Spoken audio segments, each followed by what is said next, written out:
Welcome to another episode of the Indie Film Group. I hope you like my hat. I hope it's not going to be too distracting for this episode, but we have some really exciting stuff going on. We have Weston with us. Hey, Del. I'm doing good. How are you doing? Love it. I love the feather on top of it. I can't wear a hat like that. My head's too square. Clashes with my jaw.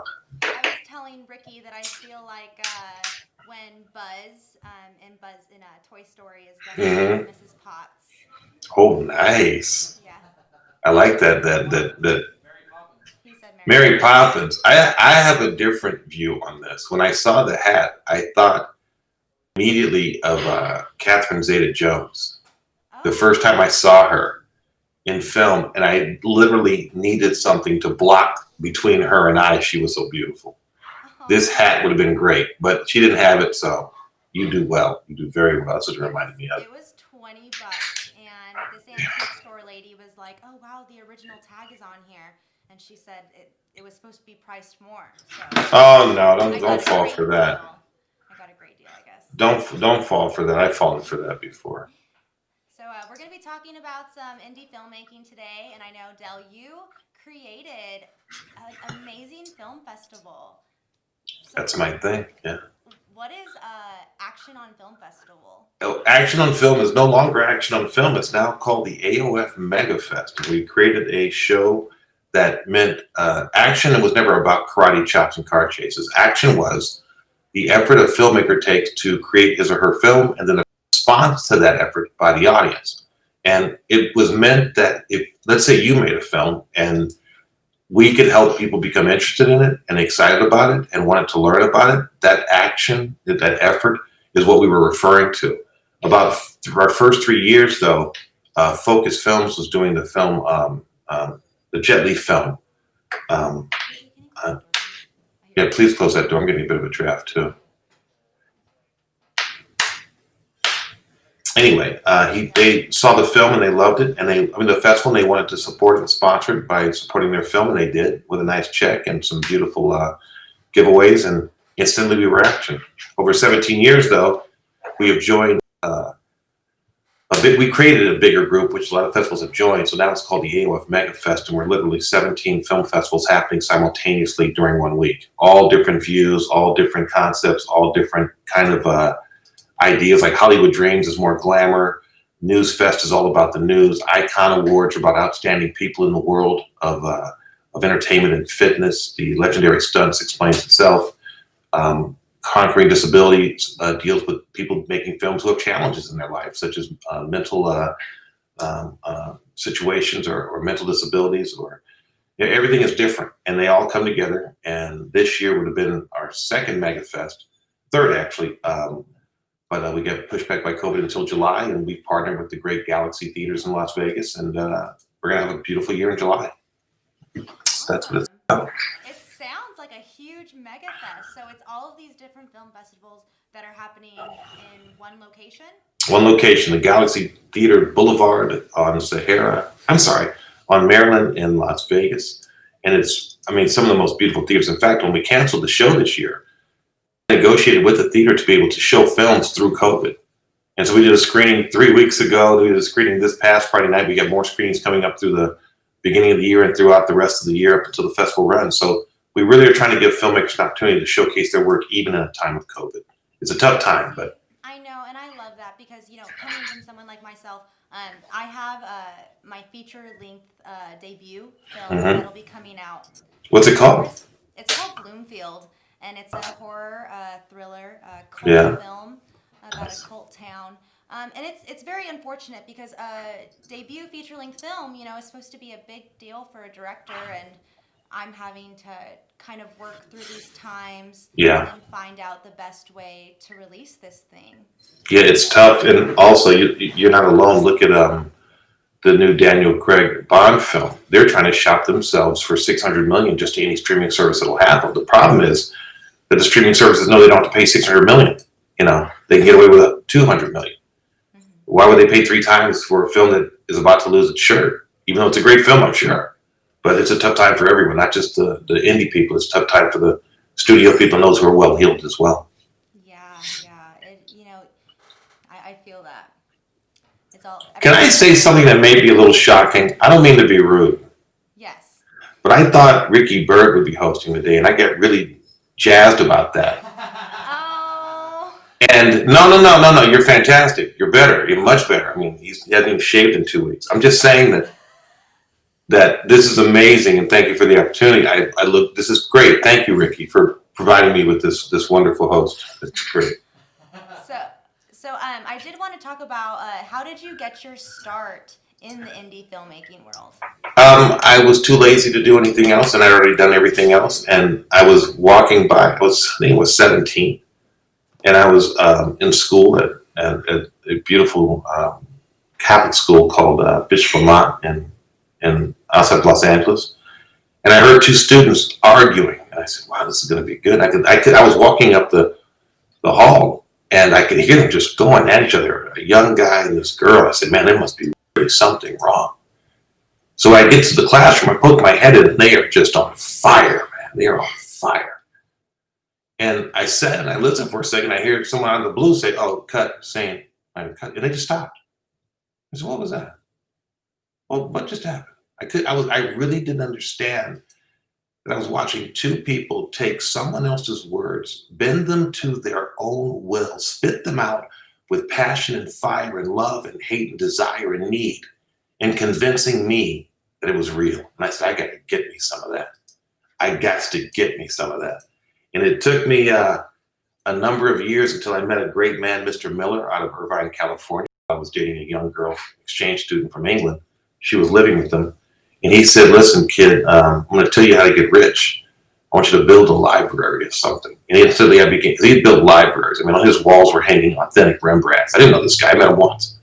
And he pulled me under his wing and said, "I'm going to tell you something," because his wife had yelled at me for something I did in the house. I didn't know what was wrong. I've never been to a real house before. I was raised in the woods. But the point was that he took me under his wing and told me something, a guy who I'd never met. And at about 21, about 4 or 5 years later, after I first discovered performance, I began making VHS tapes, the top 10 martial arts techniques people should know from different masters and different systems and styles. And they sold very well. And I got very lucky and I was hooked. And I've been creating content ever since. So, what inspired you to make your own film festival then? I went to the California Independent Film Festival with my very first film. It was called Camden. We shot it on film, Super 16. I spent every dime I had, plus every dime my partner had, and I sweat and I bled and I was taken advantage of and I was robbed because I didn't know. And certain things about, paying extra for dailies, paying less for short ends, all these things that kids today will never know anything about, but hey, they happen. But it also was a great education. And I got accepted to this festival, and one of our stars, the great John Rawlings, you may know him as John Gilbert, character actor, flew people up in his private plane. We get up there, everybody's happy, and they're showing the movies. They're on sheets duct taped to the walls of these wineries in Northern California. And I said, "Wow, that's really crappy. That's really, really a bad way to do this." And then they had their award show, which really wasn't a show. You just paid $70 and you watched them give awards to their friends. And I told the guy, I said, "Man, I'm gonna put your festival out of business. You really suck." And it took me 6 more years to launch Action on Film. And I did. And I said, I'll never look back. And we've had growing pains. Don't get it wrong. I mean, we started at the Long Beach Convention Center. We started small. And then we got really, really big. When we moved to Vegas, we had a couple of missteps. But, all of it's learning, all of it's love. And not too many people publicly hate me like Ricky Bird does. But if they do, they keep it to themselves. So it's nice. That's how this works. Well, I just want to say, I think it's so amazing that, you did go on to make your own film festival because you're... I'm sorry about that. It's okay. You're ultimately giving the filmmakers the opportunity. I look at it the other way. I see it a different way. I'm not giving anybody anything. Here's what happens.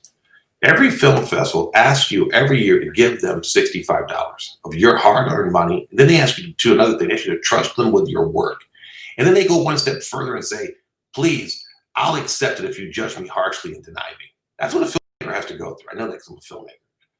I wanted to let filmmakers to know, this is yours. This isn't mine. If I eat a steak tonight, you eat a steak tonight. If my movie can show on a big screen, your movie shows on a big screen. If I can stand next to David Carradine or Talia Shire or Kim Coates or Ron or Eric Bana or Ruffalo, anybody who's been at AOF, you should be able to do that too. And that's why our show is different. I mean, we're the most liberal show when it comes to accepting films and to honoring people who are not seen as mainstream or never going to make it. I think that's crap.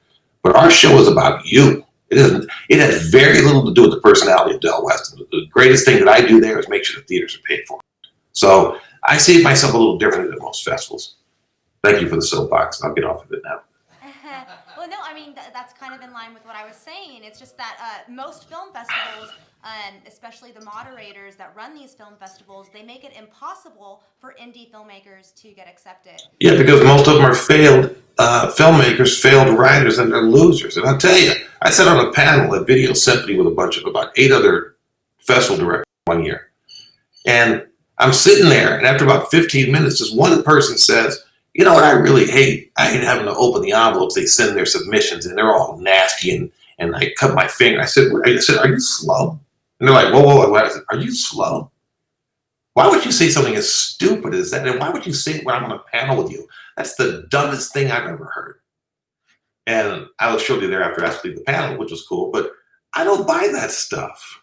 I don't buy that complaints from someone who's taking your money and then 99.5% of the time telling you to F off and we're going to keep your money. Are you out of your mind? That's nuts to me.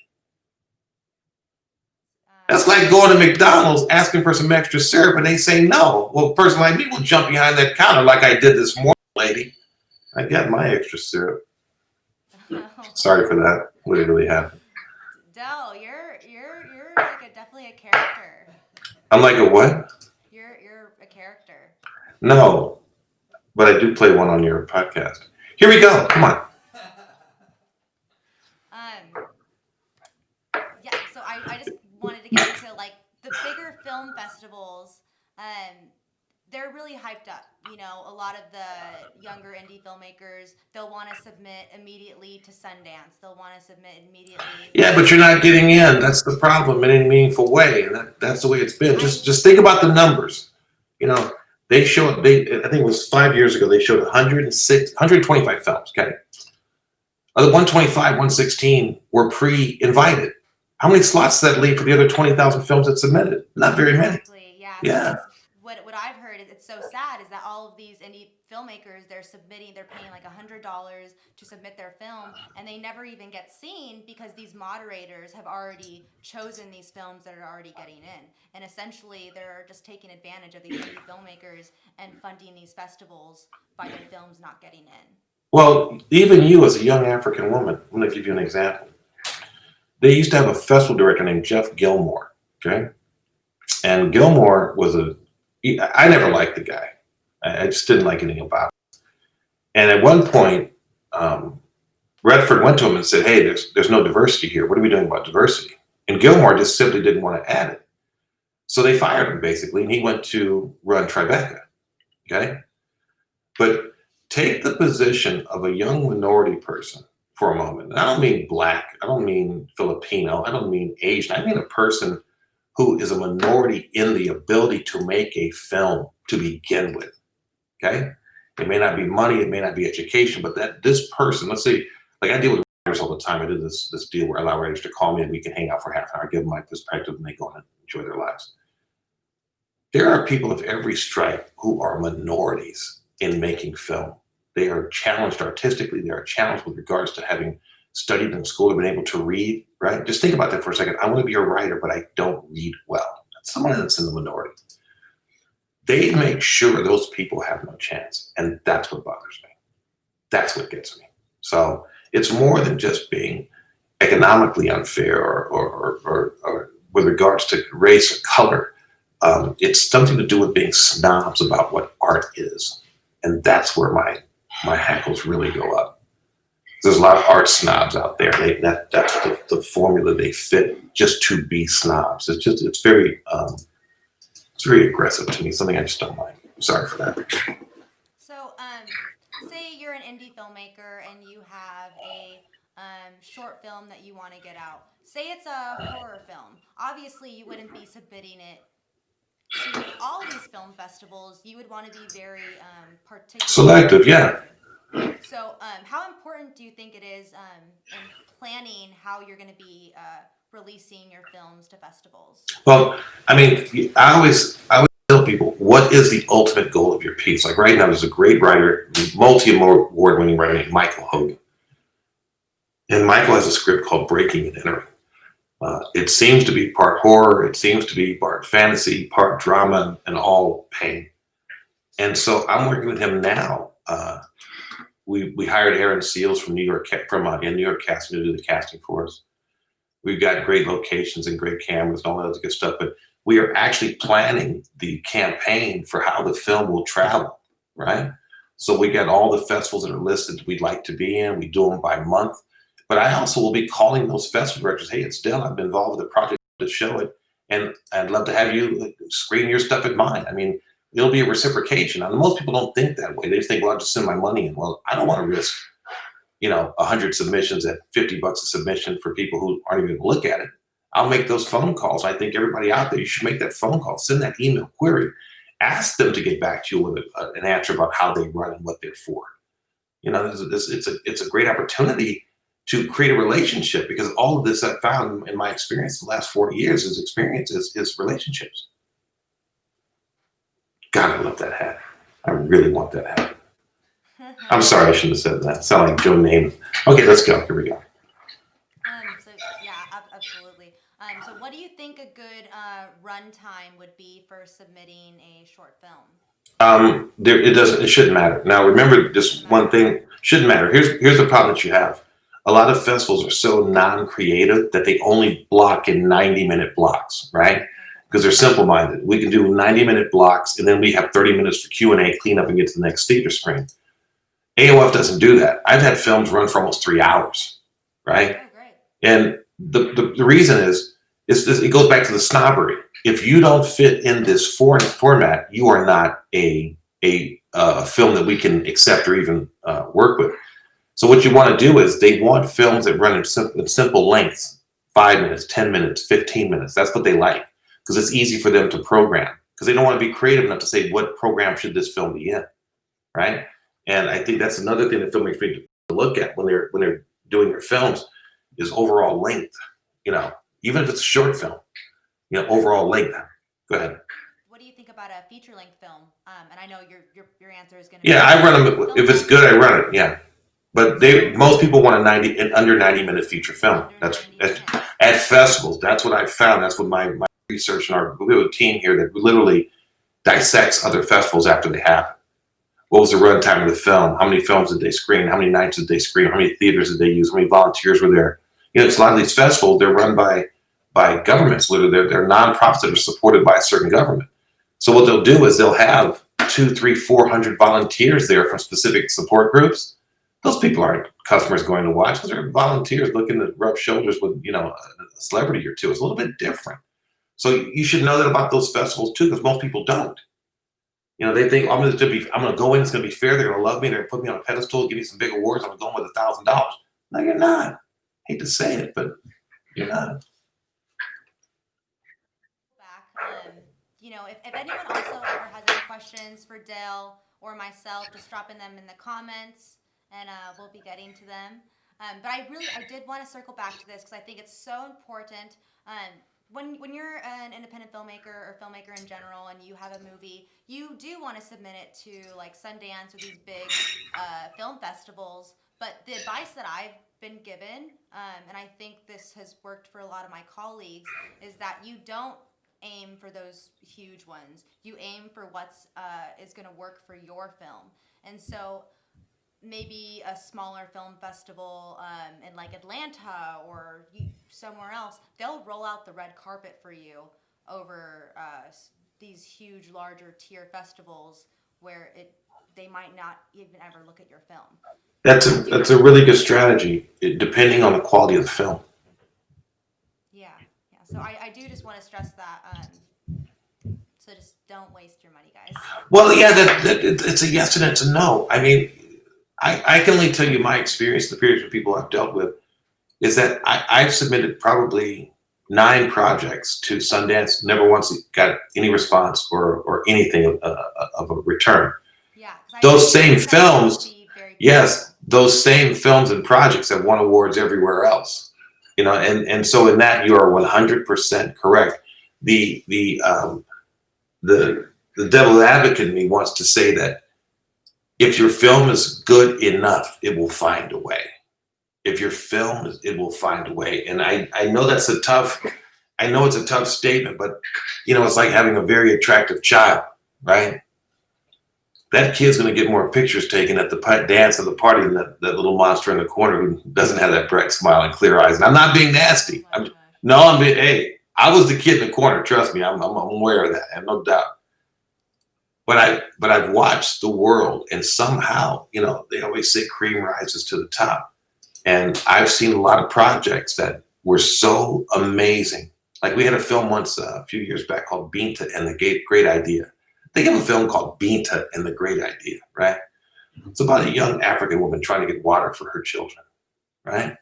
I watched that film and cried probably 5, 6 times because I knew that I am in a world and you are in a world that they will never visit. They will never put foot in, and their life is around getting a gallon of water. I mean, forget the lattes and the croissants and the 90 channel television cable station. I mean, that's gone. Think about that. So when I gave the film the awards I gave it and I promoted it to other people, I was very happily surprised to see it win the Oscar that year. A little film from Africa that could. Wow. Yeah. So, Del, whenever a filmmaker has a film that they want to get seen, would you say that they take it on like a film festival tour? I would say 3 things. Festivals are a very big component of that process, especially if you need to be validated. And what I mean by that is if someone has given you money, like I used to take a lot of money from people to make movies. I don't do it anymore. It's just stupid. Now I take a little bit of money to do it. When you take someone's money and you don't get the big sale, the second thing you can fall back on, well, they got critical acclaim at all the festivals. That's a really great rope to cling to. It's a really wonderful lifeline. Fact of the matter is you didn't get what you wanted. So a lot of them don't get what they want because they don't plan from the beginning. Here's my budget for my festivals. Here's my public budget for my PR. Here's my budget for my social media campaign. Like I'm doing a film now called Old King Cole. Before that film had shot 1 inch of tape, we had already had the Facebook page up. We'd already been inviting people for friends and all these things. And now it's looking pretty good. My goal is to have 1,000 people on it before in production, 5,000 by post-production, and then break it out from there because those people are going to buy my film. It's just what it is. So if you think about it really, even a short, if you think about it really, really early, you say, if you had a kid or a child, you'd say, what do I want this child to be when he or she grows up? And you'd say, well, certainly not a garbage man, but possibly the greatest brain surgeon who ever lived. Well, you're going to do things to make that child that brain surgeon. I'd say the same thing about your film. It's no less important to you. It's your art, it's your heart, it's your love, it's your creativity, it's everything you need. And then many times you got to sweat bullets to get it done or beg someone who you hate to help you do it. So if you're going to go through all that, take that extra step at the beginning and say, how do I involve the best people to get this child where I want it to go? And for me, Old King Cole, the best place I can get it to go is to triple its money, be seen by 1 million people, get me to a next project. That's what I want for this film.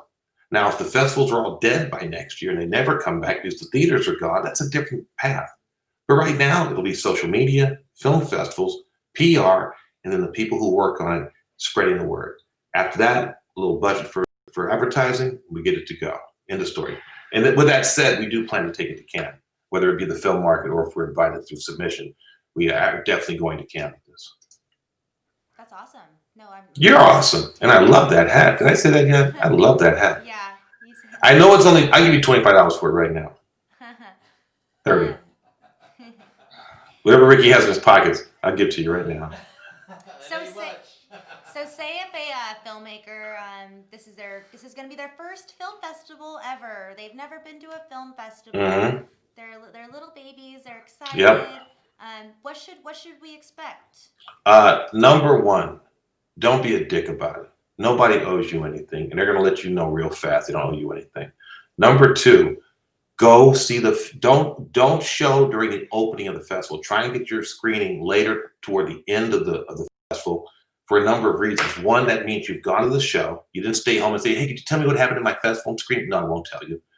Number one, you get to go and meet all those other filmmakers and people who are going to be a part of your filmmaking history soon. Number two, go see their films and invite them to yours. The greatest film festival story I've ever had was a man named Pascal Aka. Pascal Aka.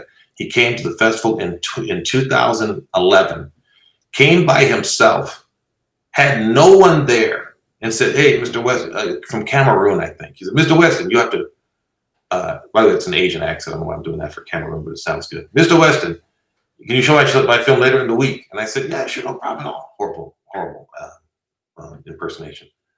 And I did. He says, I have nobody here, but I'll pack those theaters. He packed them up. I never saw so many people in theaters as his film. One guy promoting himself. Just one guy. So he got there early. He supported the festival. What I mean by that, he told the festival, what can I do to help you promote my film? Just one email. Not about, can you give me a fee waiver? Not about, can you give me, extra tickets for my producer? Screw your producer. You know how much these theater tickets cost? How much these theater rentals are? So when you go, support the filmmakers, pack your own screening and be a friend to the festival. With that, you're going to have every accolade you could ever want. That's all. Put more in than you think you're going to get out, and you're going to do great. If you go thinking, oh, they're going to give me a red carpet, I'm going to have this, yeah, hopefully you'll have all that, but you missed out on all the other good stuff you could have gotten. Yeah. That's all I got. Sounds like some exciting stuff. It is exciting, except if you go to the Erie, Pennsylvania Film Festival, one of the festivals that was ranked as one of the top 100 in the world by Chris. What's that guy's name? He used to do Film Threat. I forgot his name. I'll think of it in a second. He gave them a top 100 rating. So I did a film called Split, and it was accepted at the festival. I flew with a friend, and it took us 3 different flights to get to Erie, Pennsylvania from Los Angeles because you have all these connectors. And so me being me, I went and rented an HD camera, and I shot it as a movie. I shot a movie while going to the film festival for another movie. I created a whole feature. It's called Taxi Man. And when we got there, the city was so depressed. I said, this is going to be bad. So when we got to the theater, the theater screen was ripped. It was at a VFW hall kind of a place. And there were people, old guys dying of cancer, playing poker behind the screen. And you could hear them as they spoke during their game over your movie. When I walked up to the festival director, I said, hi, I'm Weston. It's nice to meet you. I hope you spent the $5,000 promotional package I sent you spent very well. I hope you used it very well because there's no one here. This is what he said to me. I don't run this thing. I go, what? He goes, I don't run this festival. I said, well, the picture right here, this magazine in you says you did, but that's okay too. I hope you enjoy. I hope you choke on the money. And that was an experience I had going in with everything I could do to support everything I told you to do. Just chose the wrong festival. And that's out there too. So be careful. Wow. Got it. So what if you're you didn't expect any of this, did you? No. No. Next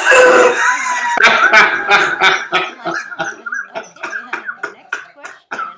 I love your story times. You take me somewhere that I don't expect at all. Which is what my second ex-wife said right after I let her out of the trunk of the car on the way to Mexico. Okay. I don't know. Do you know each other? Because if she was screaming it, you sounded just like her when she said it. Oh, we got a question. Yay. What is your best advice for filmmakers trying to make a short film?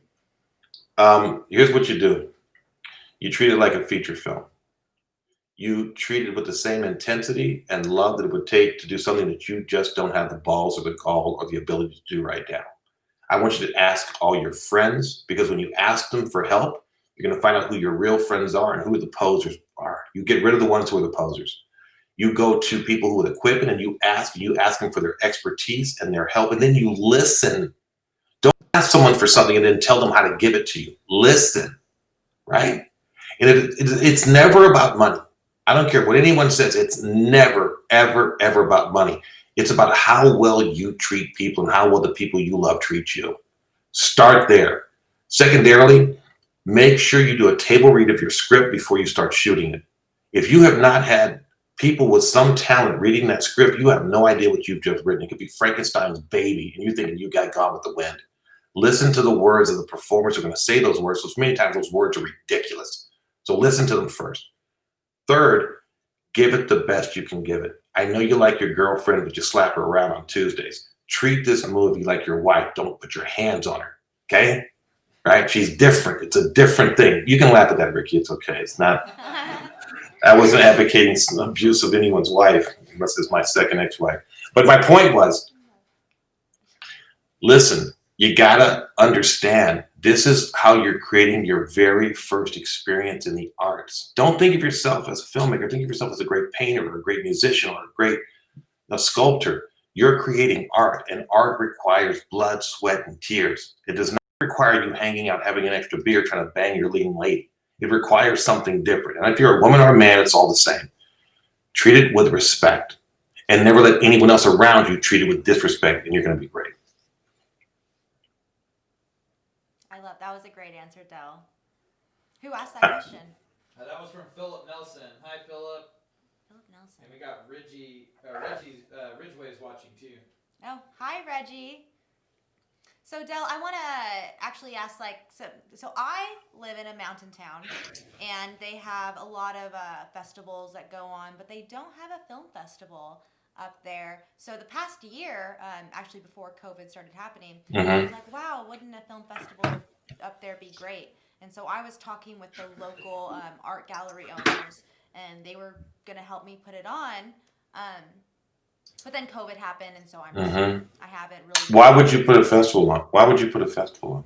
Why would I put a festival? Yeah, why? Because I want to give the opportunity to other filmmakers around Kern County and Los Angeles, and the opportunity to screen their movies. Plus, well, you know what you just did by giving me that answer?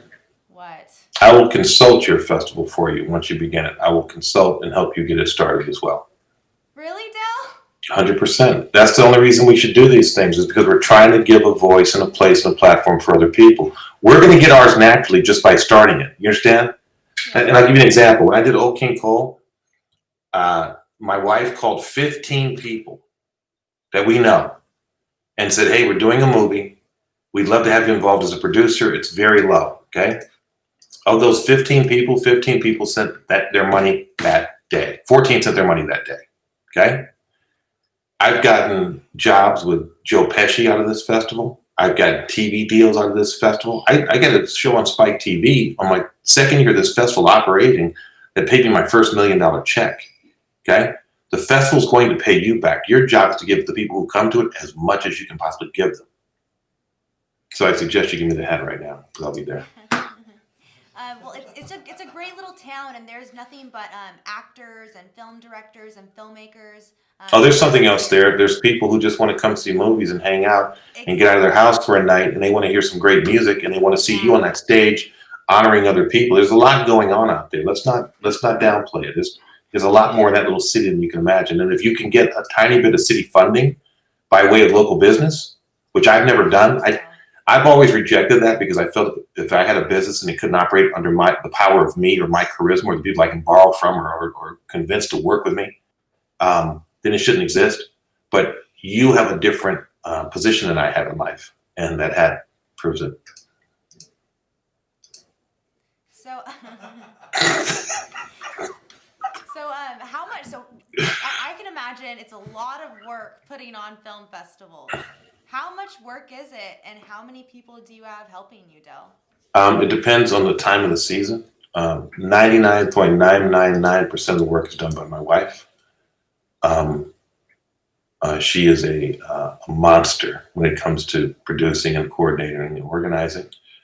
I will tell you that she's in the shadows where she belongs, and when she's on the front stage, I'm in the shadows where I belong. We support each other that way. I don't cross into her lane, and she stays out of mine. That's a fact, man. Tonight I'm cooking dinner. Let me figure that out. So that's her, but we do staff up. We did make a big mistake in 2017. We brought a group in out of Canada that promised all these, we're going to bring money, we're going to bring this. And I was tired. I had a heart attack. I was sick. I just wanted to be free. No, it's a good thing it happened. Trust me, it's a good thing.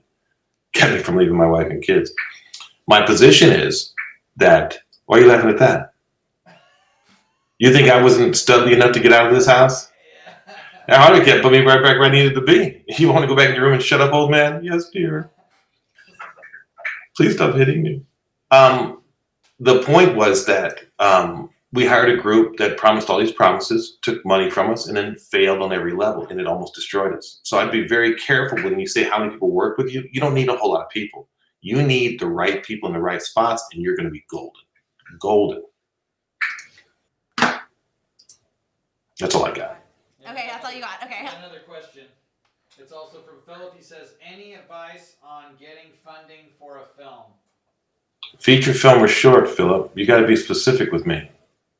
I don't go to a restaurant and say, just give me anything. Good answer for both then.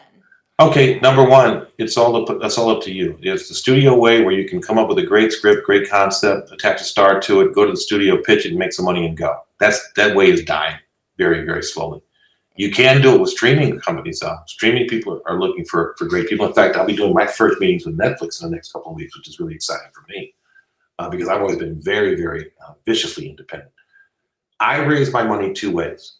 A, I work my ass off so I have enough to do what I do without bothering anybody else. That's number one, and it can be done, and it's very easy, but it requires a lot of effort. And then number two is be a really great person that people really like and will give you money. You know what I mean? If you're sitting in a room somewhere playing with magnets and a marble, I don't see you getting great results. But if you've got enough common sense to go shake some hands and support people and love them, I mean, and I have an advantage in that because I'm so old, but if you have that ability, people tend to like people they like. And people they like tend to be people like themselves. So, Philip, if you can build good relationships with people, it's not a bad thing. It's a very, very, very strong thing. I know that one of my biggest supporters is Robert Goldman. He came to the festival in 2016. And I had made plenty of friends that knew him before he and I met. And he's just one of those guys that says, hey, man, are you okay? Do you need anything? Or what's going on? Or how do I help? And that came from a relationship. That didn't come from me walking up to him with my hand out about a movie. It came about building a relationship first. Then they become interested in what you're doing as you're interested in what they're doing. So I would just say, Philip, build good relationships. Start now. Start today. I know it's COVID, but be creative. I meet people everywhere. Everywhere. Be amazed. They're all out there. And everybody has an ask. Remember, everybody's got an ask. Just listen to it. Doesn't hurt. Doesn't cost. Are we still doing the show, or are you going to think about this for a while? Yeah, no. You were all done, Dale. You were all done. Young lady, I was done the minute I saw you on this camera. All right? How's that? Racist, sexist, and all the other good stuff. The one pretty picture, Del Weston. Here we go. I got called a racist the other day. Wow. And I lost it on this person. I said, racist. And I explained some things that had happened in my life. I said, racist, I should kill you where you sit. I should come over there and slap you. And I realized to myself, leave your mother alone. She's old. Okay, let's go. So we're in a very sad time right now. Obviously, there's not a lot of screenings happening. Most of the film festivals are all online. Don't go to an online festival.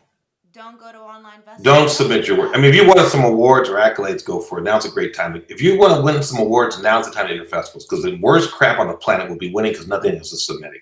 Now is the time if you want to win. Online is a joke. There's no one watching a movie online. Sorry. My film's online. Don't. Then wait 6 months to come to AOF. I got something for you. Don't worry about it. I'm going to send you a fee waiver when we're done. Are you kidding? I want to see your movie. I want to support you. We have a Christmas release, so Ricky's been telling me, get some screenings in and then put it on streaming, because we had a streaming plan, but he's saying, make sure that you get it in those screenings before you release it. So I'm just like, well, where am I going to screen it? So I've been thinking. I'll set you up with a screening in Vegas. Just make sure Ricky brings more people than he did last time. That's what he was telling me. Listen, I'm easy. I'm maybe you're not understanding what I'm throwing down, okay? I have been completely and totally enriched by what I've engaged in with these festivals. When I meet someone new, young, looking for direction and wants a little help, I'm here. I'm an open book. I don't know you. I haven't met you before in my life. And that doesn't matter. What I'm suggesting is, if I can help, I will help. You want to start a festival? Give me a call. Do a Zoom. You want to show your movie? I'll get you a theater. It's easy. But you got to push a little bit because we can only put about 100 people in there. But we did it. I got something coming up very soon. One of my own films is going to be breaching the water. And we're going to pack the 4 theaters up simultaneously. I'm just going to bang it out. I don't really care. It's what it is. We can do it. We can do it, guys. You can do it. So have you had enough of me yet? No, not yet. No. Okay. Not yet, Del. So, what advice would you give to aspiring filmmakers in general? Number one, recognize what you are and what you are not. That's the hardest thing it took for me to learn. I was always so lonely that I was doing everything myself, and that's the sign of a real, true loser. You got to recognize what your skills and your talents are. My skills have to be in direction and in writing, and then also in producing. Those are my 3 skills. The other things that go along with it, maybe not so great. I can do them if I had to. I'm not great at sound. I'm not great at still photography on set, although I'm a photographer, because I want to be doing something else. Recognize what you are good at and what you can do, and then find the other people who are better at you than the thing you're not good at. It's a very simple formula. I mean, and you got to remember one thing about COVID. COVID has been great for 3 different things. It's been really great. Number 1, finding out who your real friends are. Number 2, finding out what's valuable to you. And then number 3, realizing your dreams can be taken away from you without any effort on your own. Those 3 things have stood out to me more than you can imagine. And it has been a great time for me. Trust me, I had COVID. On a serious tip, it has been great for me. Okay? Sat me down on my rear end, made me realize a couple of things could be lost, and it put me in a whole different mindset. Then it showed me that other people could take my rights, right? I was accosted by a young man at the store because I didn't have my mask over my nose. And I said, listen, come one step closer. I'm going to choke you out and leave you in the frozen food section. Someone will buy you for a nickel and cook you next summer. Please, get away from me. Are you a medical doctor? And he looked at me for a second. He said, no. I said, you don't know how to spell your name, and you're giving me advice on how to survive in this world. F you. My position is that for a young person starting out in film, you have everything. You have cameras are cheap. Sound is cheap. Equipment is cheap. People are cheap right now. And I don't mean to say that wrong, but last Thursday, I went to do a fight scene for our film, Old King Cole. Check it out on Facebook. And don't forget to like that page. Old King Cole. These guys at the studio under Master Air Fan Trap, they had, when I got there, we brought our own cameras and stuff. When I got there, there were 25 people waiting for me to do stunts, fight. They had HD cameras, dollies, and track. Anything you want, Mr. Weston. Now, are you going to get that first time out? I don't know. But I know that I've done it enough times for other people that when it happened for me, I was very thrilled. You got to build relationships. You must build strong, real, dynamic relationships that are not based in sexual favors, not based in greed, and not based in using someone else. You got to be there. Once you do that, I can pick up my phone any day of the week. I can get whatever I need in life. And I'm also willing to provide it. And can I add that you have to be willing to do favors for someone else. Like if you want to have someone work on your film, well, you'll have to work on their film as well. I mean, but it's more than favors. It's actually you're going to learn. You're going to learn either A, what to do, or B, what not to do. And I've had both of those experiences. So go learn. Don't just say I'm doing a favor. What's the favor? Where's the favor in being responsible to someone who's been responsible to you or will be in the future? Where's that a favor? It makes me sick. No, you be responsible. Not you personally, but the other people I'm talking to, because you're special. That's kind of like the vibe in film school. It's like everyone's like, oh, you scratch my back, I scratch yours. But I have come to learn that it is a lot deeper than that. Oh, yeah. I was writing a script this morning. I'm writing this TV show. And this girl, she's a film director, and she's on this set, and these film crew guys are talking to her, and they're like, oh, are you going to start paying us more? And she's like, what? You're on a film set. You're being fed. You could be at home just playing video games. So, and many of them should be at home playing video games. They shouldn't be on your set. It's true. Yeah. But I would never say that, though. I would just say thank you for being here. Right? I would never say, well, this is what... I never say what I've done for someone. I try to do favors and forget I ever did them. That's really part of my My philosophy is, if you do something for someone else, forget you did it. As soon as you've done it, forget you did it. It's the best way that I found to live. And I never bring things up. So when people come to my set, it's funny. We had volunteers on this one, and we did bring a couple of film school kids up to help them. But I made sure I paid them too. It's a whole different thing now.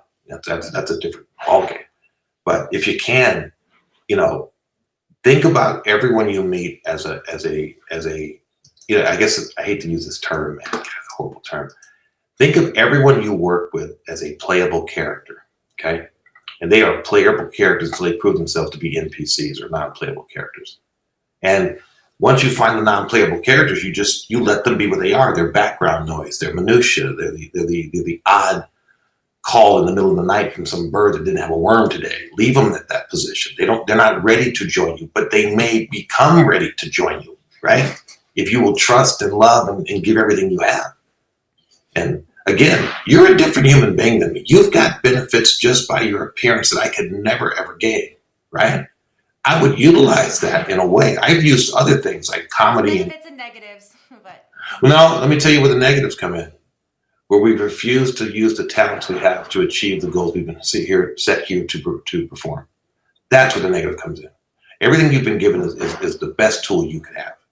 And when we don't recognize that, like someone said, why aren't you using a red camera? I said, why aren't you kissing your mother on the mouth, right? Because it's not right for you. It's like, that's not right for me. Leave me alone. I'm doing my thing. Shut up and just beat it. Disadvantages.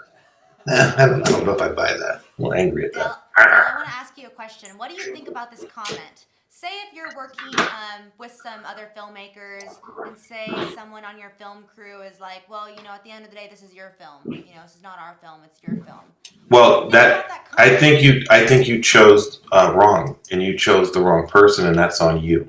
And here's the other side about most filmmakers: that they're gutless.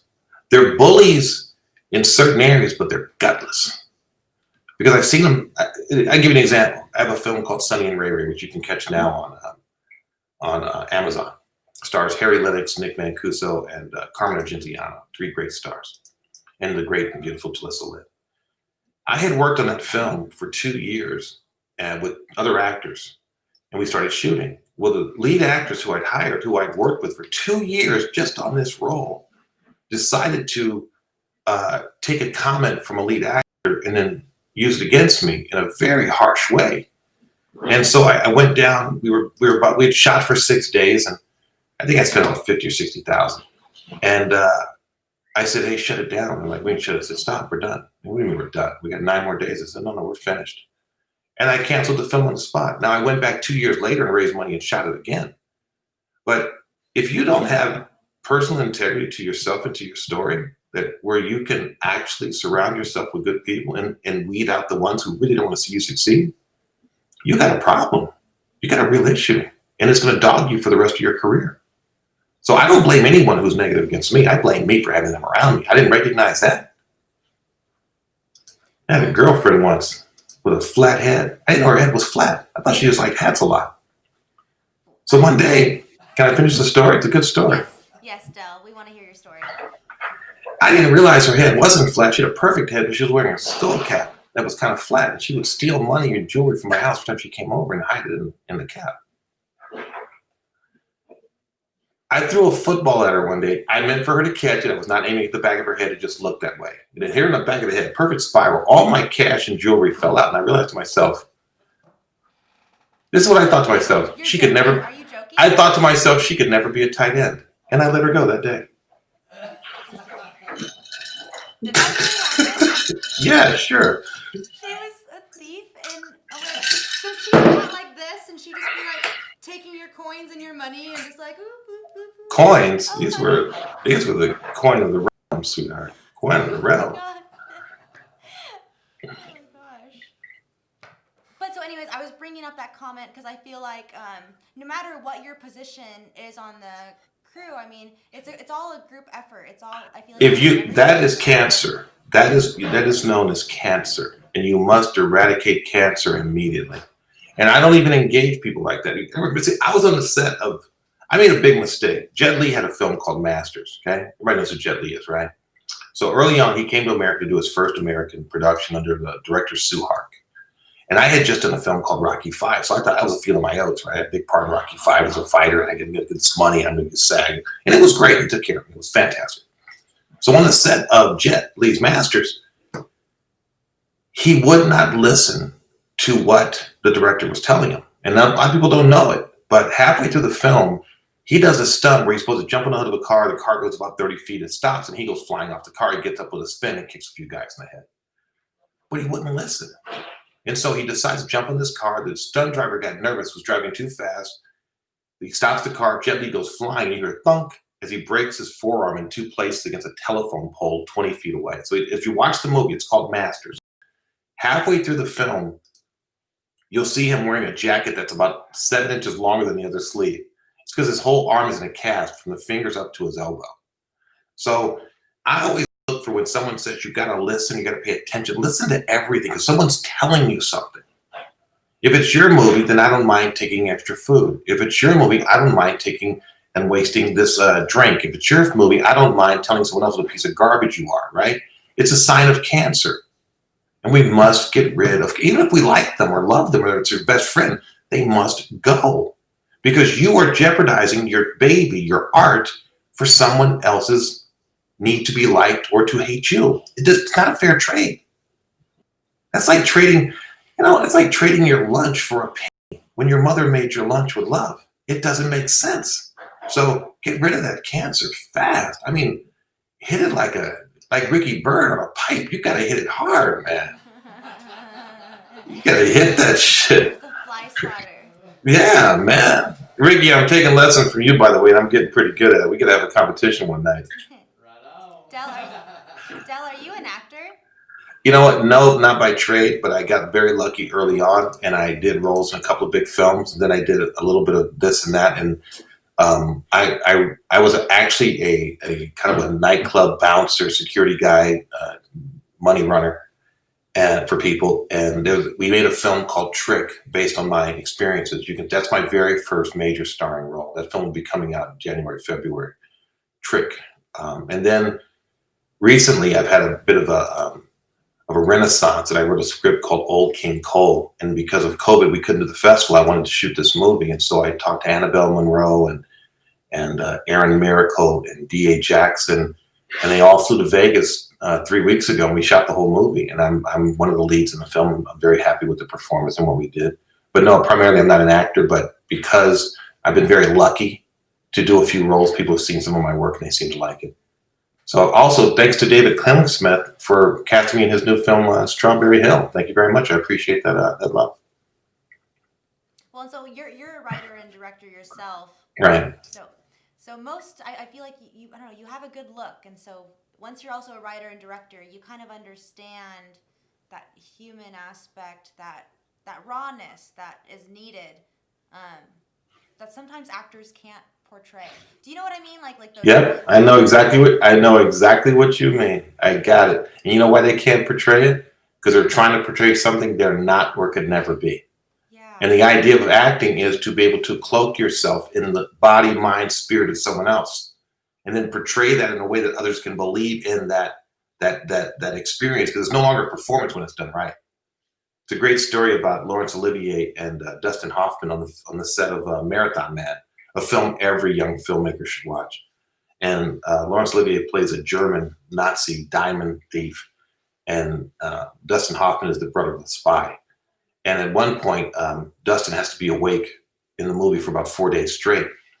And so Laurence Olivier is trolling on the set, as he was known to do, and he looks at Dustin Hoffman and says, "What's wrong with you?" He says, "Well, I'm a method actor, and in order to be tired, I've decided to stay up for 4 days before we shoot this scene."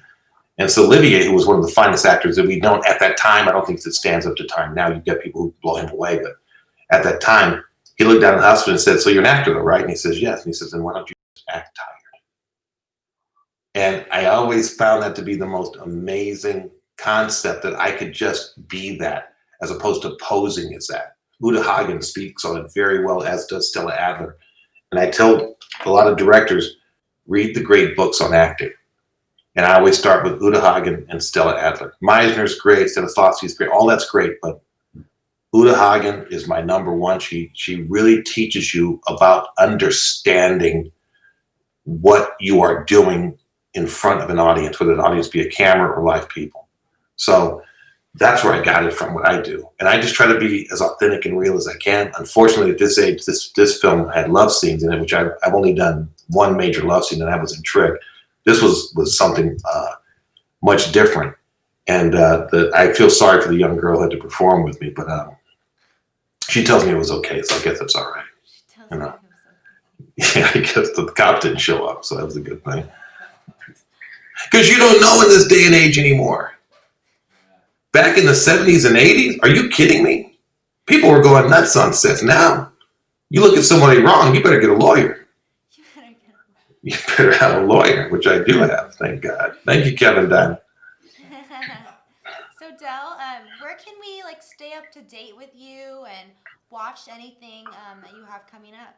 I'll give you some links if you'd like to see my Wrangler Award film starring Joe Pesci, Bobby Flay, Oscar De La Hoya, Dwight Hicks, and a bunch of other great sports stars. Look at Behind the Gate on Amazon. Behind the Gate, beautiful movie about the history of horse racing in America. You can see Sonny and Ray Ray also on Amazon Prime. If you'd like to know about the festival, you can go to the AOF Fest or actiononfilmfest.com, actiononfilmfest.com. And then a new endeavor we have for filmmakers who want to have their work submitted to festivals but don't want to pay the fees up front. It's called No Risk Fee Fest, noriskfeefest.com. And you simply send a link to your work, your script, or your movie. We watch it and tell you if we can work with it or not. That way you don't pay fees until you know you're going to be accepted. And that's something we're doing that's different than any other festival. And I plan on maintaining that and letting it grow. And of course, get me on Facebook at Del Weston if that's interesting to you. If not, just stay away. Stay very far away. Del's got problems. Thank you for giving us those links, Del. Do we have any other questions, Ricky? Three films you would recommend indie filmmakers watching. Number one, without a doubt, without even questioning, you must watch The Verdict by Sidney Lumet, starring Paul Newman and James Mason. Number one, you got to watch that movie, The Verdict. Okay, that film will teach you everything you know about shot composition. If you have no concept what shot composition is, watch that movie. Period. Number two, watch Peter Greenaway's The Cook, the Thief, His Wife, and Her Lover. Peter Greenaway's The Cook, the Thief, His Wife, and Her Lover, starring Helen Mirren. Disgustingly vulgar in its realistic portrayal of disgusting behavior by humans, but absolutely wonderful in its use of color, concept, writing, and performance. And then finally, and I have to, please don't get upset when I say this, but I want you to go watch Booze, Blackjack, and Broads by Ricky Byrne. Yes. Because my man has continually made films in a way that defy everybody and everything. And he does it with grace and balls and grit, and he doesn't complain, and he doesn't bitch, and he doesn't moan, he doesn't beg everyone for every penny they have. He just does his work and keeps making it great. And Ricky, I want to applaud you for that, and thank you for having me on the show. Thanks, Del. I appreciate it. Thanks for coming on, man. My pleasure. Yeah, thank you so much, Del, for coming on. It's been a fun time, pleasure. If I in any way injured, annoyed, insulted, or infringed upon your humanity, I immediately apologize on my knees with flowers and all the good things in life, including your favorite candy, which I think may have something to do with peanut butter. I'm not sure, but we'll find out later. I do. Thank you. I know you do. See, I can see it in your eyes. And by the way, listen to me. I know a lot of actresses, a lot. Very few have the it factor you got going on. You got something special. And I hope you will use that to charm the world and to make them know just how powerful and strong you are. You are a real blessing, a real blessing. Thank you. So hopefully I can get my film into your film festival. It's done. Consider it done. I know somebody. And by the way, you're not the first person I've done this for. Someone can say, "Oh, he's just trying to impress a pretty girl." No. I've done it for all kinds of people. So please don't let anybody tell you, oh, just because you, no, that's not the truth. So please. Okay, thank you, Del. I appreciate that. Thank you. Thanks, guys. You have a great evening, and thank you for the show. I really appreciate it. Check out Michael Hogan's Breaking and Entering, being made in January 2021. The man is on fire. Awesome. And I'm gonna watch those 3 films that you also recommended. So I'm Oh, really yeah. excited about the Helen Mirren. And if you get a chance, if you can, go to Interius, Interius, Interius.podbean.com. That's my new podcast and web and vidcast I'm building. It should be it's starting to take hold. It's looking good. Sweet. Thank you. Thank you, Del. Bye. Thank Have a you. good day. I will too. You have a great evening. Thank you. Happy Halloween. Bye, guys. Thank you guys so much for watching another episode of the Indie Film Group, and we'll stay tuned for next time.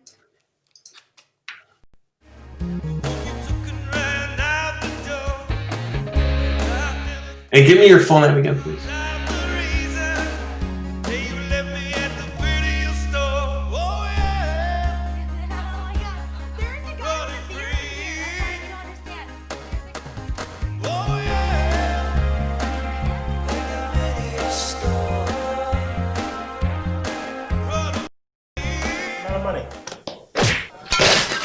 Are you trying to make a movie, but you're running out of locations, crew, or even money?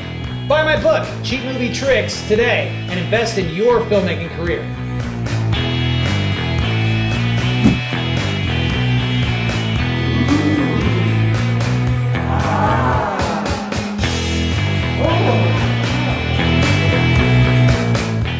Love me. Cut. Man, this movie sucks. I'm out of here. What am I gonna do? I'm out of money. Are you trying to make a movie, but you're running out of locations, crew, or even money? Buy my book, Cheap Movie Tricks, today and invest in your filmmaking career.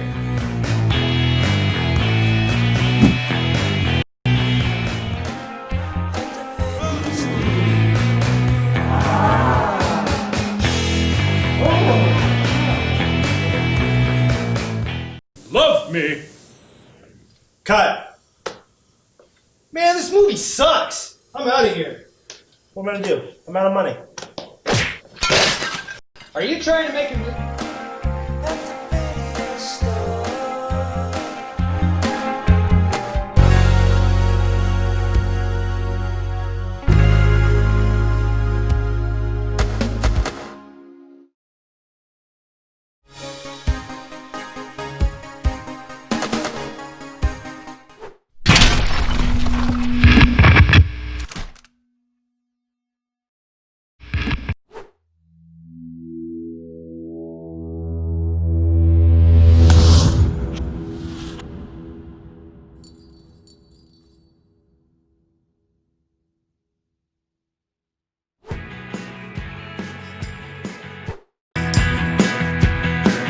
Hey guys, thanks for watching.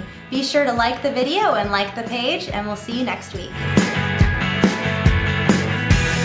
If you want to be a guest on our show, just email me at Brianna@hecticfilms.com.